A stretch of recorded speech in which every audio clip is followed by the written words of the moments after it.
एक अन्य सेक्शन को समझने की जरूरत है। That is John lock.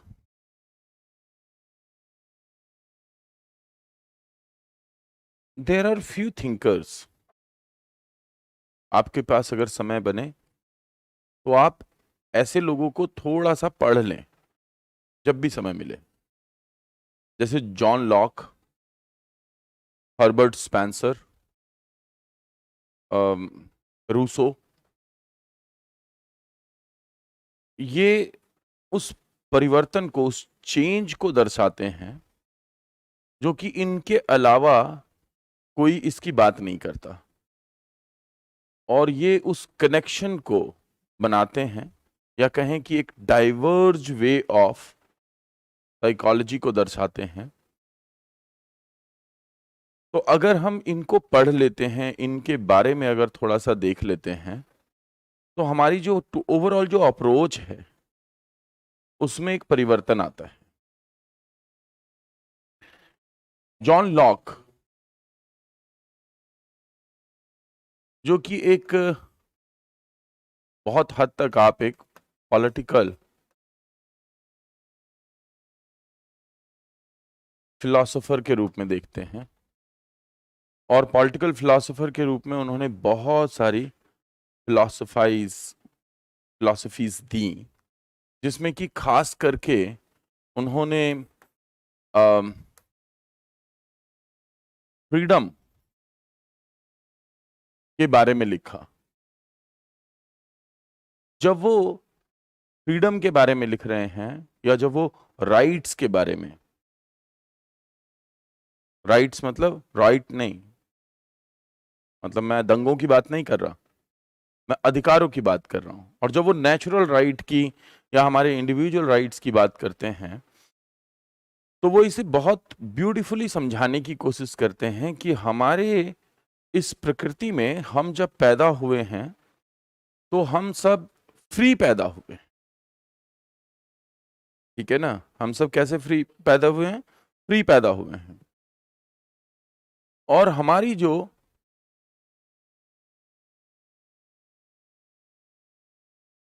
Society है वो हमारे समक्ष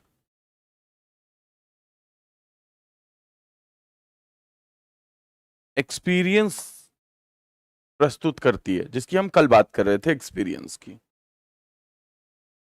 तो बेसिकली हमारी जो समझ है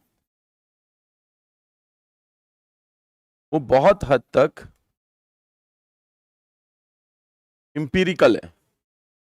जो हमें दिख रहा है, हमारे अनुभव से हमारे पास आ रहा है, वो हम समझ मान ले रहे हैं। पर जब ये समझ हमारे पास आती है, उससे पहले क्या होता है?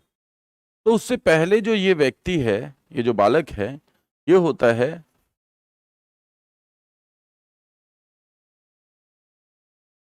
एक बच्चा जब पैदा हुआ तो वो होता है टैबुला रासा। आप किसी के बारे में भी नहीं समझ पाएंगे अगर आप उसको पहले ही क्रिटिसिज्म करेंगे, या पहले ही एक मन बना लेंगे। कोई एक दुनिया का कोई भी एक थियरिस्ट है, उसको पढ़ने का सबसे बढ़िया तरीका है, सबसे पहले उसको सही मानिए, उसके पॉइंट ऑफ व्यू को सोचिए कि वो कैसे देखता है, रादर अपना भेजा लगाने की बजाय, या आपको जैसे पढ़ाया गया है या आपने जैसे सुना है उसके बारे में। तो जनरली हम स्टार्ट ही जॉन लॉक को पढ़ना चालू करते हैं तो हम उसको क्रिटिसाइज करने लगते हैं, और क्रिटिसिज्म इस चीज पे होता है कि उसने इसे टेबुलर रासा कह क्यों दिया। अब उसका पॉलिटिकल थिंकर जो है, वो जब फिलोसोफाइज कर रहे हैं तो उन्होंने इसे किस रूप में देखा कि आप जब आ रहे हैं इस दुनिया में तो आप अपना कोई ज्ञान लेकर के नहीं आ रहे। उसने देखा कि आप अपना कोई ज्ञान लेकर के नहीं आ रहे। उसके बाद में आपने एक ऑब्जेक्ट देखा, दूसरा ऑब्जेक्ट देखा, तीसरा ऑब्जेक्ट देखा, और आपने इस ऑब्जेक्ट से दूसरे की और फिर तीसरे की और फिर इन तीनों को एक दूसरे से जोड़ करके और समझ बनानी चालू की अपनी। और इस तरीके से आप एक सोसाइटी के एक पर्सन के रूप में डेवलप होते हैं। That's what he wanted to say, right. The thing was that कि उसका कोई ये उद्देश्य नहीं था कि वो स्पेसिफिकली ये बोले कि ये जो बच्चा है इसकी अपनी कोई समझ है या नहीं है पैदा होते समय। वो ये कहना चाहता था कि समाज का व्यक्ति हम कैसे बनते हैं, उसके अंदर उनका देखने का तरीका ये था कि भाई एक बच्चा है, वो जब पैदा होता है तो वो एक कोरी स्लेट के रूप में होता है, कच्ची मिट्टी के रूप में होता है। टैबुलर रासा का कॉन्सेप्ट कहां से आता है? तो ग्रीस से आता है। It's a Greek concept. कच्ची मिट्टी है, जिस शेप में ढालना चाहते हो उस शेप में आप इसे ढाल सकते हो, जिस रूप में इसे परिवर्तित करना चाहते हो उस रूप में इसे परिवर्तनशील बना सकते हो। इसका मतलब क्या हुआ? इसका मतलब यह हुआ, आज की डेट में आप देखेंगे कि आप किसी स्कूल में, किसी कॉलेज में या किसी इंस्टीट्यूशन में, जिस प्रकार के इंस्टीट्यूशन में है, जिस प्रकार के स्कूल में है, जिस प्रकार के कॉलेज में है, आपका विकास उस प्रकार से होता है। आप अगर एक पैसे वाले समाज में बढ़ रहे हैं तो आपका विकास उस तरीके से होगा, और आप एक गरीब समाज में हैं तो उस तरीके से होगा, झुग्गी झोपड़ी में है तो उस तरीके से होगा। इसमें तो कोई डिफरेंशिएशन होना चाहिए भी नहीं है भी नहीं। तो मैं कहूंगा कि वो जो कह रहे थे वो गलत कहां है। जो बात उन्होंने कही वो तो सही है। हाँ, बच्चा जो है वो कुछ नहीं होता जब पैदा होता है, ये कहना शायद गलत है। तो आपका अगर पॉइंट ऑफ व्यू ये है कि बच्चा जब पैदा होता है तो वो सोच समझ सकता है और सारी चीजें कर सकता है, तो ठीक है, आप इस शब्द को चैलेंज कर सकते हैं, इसको क्रिटिसाइज कर सकते हैं, ठीक है ना। बट इस शब्द को क्रिटिसिज्म करने का मतलब ये नहीं है कि जॉन लॉक गलत हो जाते हैं। जॉन लॉक का अपना व्यू बड़ा एक सिस्टमैटिक, एक डिफरेंट व्यू है। इतना बड़ा फिलोसोफर है, कोई बचकाने तरीके से तो कोई चीज नहीं लिखेगा, तो उनका अपना एक कॉन्टेक्स्ट था।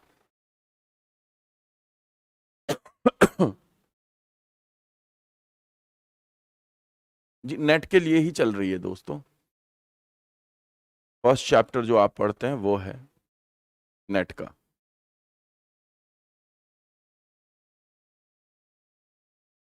तो टैबुलर रासा अगर हम कहते हैं, अगर एक बच्चे को, जैसा कि इन्होंने कहा, तो इनके बाद में आए Kant.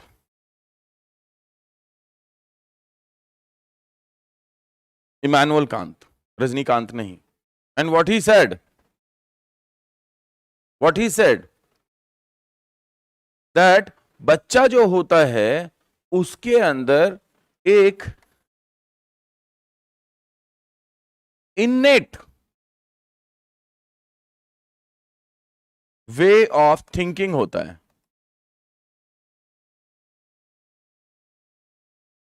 Innate way of thinking होता है, यानी अंदरूनी सोचने समझने की क्षमता होती है। इसका मतलब बच्चे में कुछ तो नॉलेज होती है। मैं उस टर्म को नहीं लिखूंगा यहां पे जो उन्होंने एग्जैक्टली बोली थी, क्योंकि उसका क्रिटिसिज्म होता है बहुत ज्यादा, ठीक है ना। तो exact term was the child is born with some innate wisdom, ठीक है ना। Wisdom, the word wisdom is very problematic. Philosophically तो वो ठीक है, बट बट आज जिस हम पैराडाइम में बात कर रहे हैं कि साइकोलॉजी के इमर्जेंस को लेकर के, तो साइकोलॉजी के अगर कॉन्टेक्स्ट में आप पूछें तो कहीं ना कहीं उसे बहुत बार चैलेंज किया जा सकता है एजुकेशन और साइकोलॉजी में, क्योंकि एजुकेशन और साइकोलॉजी में विजडम का मतलब बिल्कुल डिफरेंट ही होता है। ठीक है, तो कांत ने इसको इस पे पहले सोचा और इसको क्रिटिसाइज किया कि बच्चा जो है वो खाली कोरी स्लेट या कच्ची मिट्टी जैसा नहीं पैदा होता, बल्कि उसमें कुछ तो होता है। देयर इज सम, 3 वर्ड दिए, सम, इन्नेट और विजडम। विजडम तो हो गया नॉलेज, इन्नेट का मतलब क्या है, अंदरूनी, एंड सम पूरा नहीं भी होता तो थोड़ा तो जरूर होता है। सभी को पढ़ना है जी, सभी के जिनके साथ में लिंक शेयर किया है उनके कोर्स का महत्वपूर्ण हिस्सा है। ठीक है जी, तो साइकोलॉजी में विजडम क्या है? साइकोलॉजी में विजडम कुछ नहीं है। जो विजडम है वो या तो फिलॉसफी में होता है या एजुकेशन में होता है, और एजुकेशन का 4th गोल है विजडम। एजुकेशन का अल्टीमेट गोल विजडम है। जब वाइज अपनी एक दुनिया को बना लेता है, यानी जो समझदार व्यक्ति है वो अपने आसपास एक दुनिया क्रिएट कर लेता है, जिस दुनिया में हर किसी के लिए जगह होती है, जिसमें हर एक पर्सपेक्टिव को स्पेस दे दिया जाता है, जिसके अंदर दुनिया में कहीं पर भी नो नहीं होता, हर जगह यस होती है, जहां पे कि टोटल एक्सेप्टेंस होता है, और जहां पे व्यक्ति बुद्ध बन जाता है, उसे विजडम कहते हैं। That is ultimate goal of education.